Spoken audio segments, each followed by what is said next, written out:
फाशी झालीच पाहिजे। 2 दिवसांपूर्वी जम्मू काश्मीर मधल्या पहलगाम येथे पर्यटनासाठी गेलेल्या पर्यटकांवर दहशतवाद्यांकडून हल्ला करण्यात आला।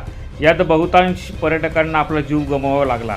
घडलेल्या घटनेचा समाजवादी पार्टीकडून निषेध व्यक्त करण्यात आला असून दहशतवादी हल्ला करणाऱ्या अतिरेक्यांना तात्काळ हुडकून काढून त्यांना फाशीची शिक्षा द्या अशा प्रकारची मागणी समाजवादी पार्टीच्या वतीने जिल्हाधिकाऱ्यांच्या माध्यमातून देशाच्या गृहमंत्र्यांकडे करण्यात आली आहे।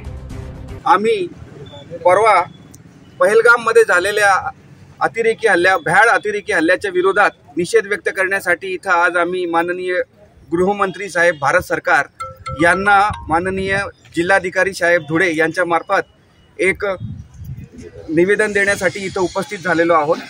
आज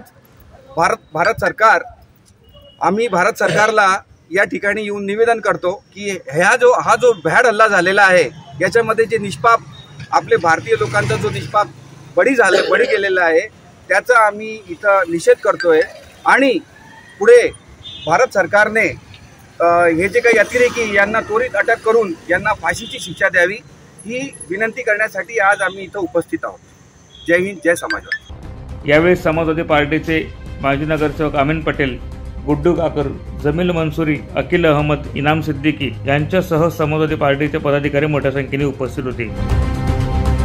प्रतिनिधी सुनील निकम, माझा महाराष्ट्र न्यूज, धुळे।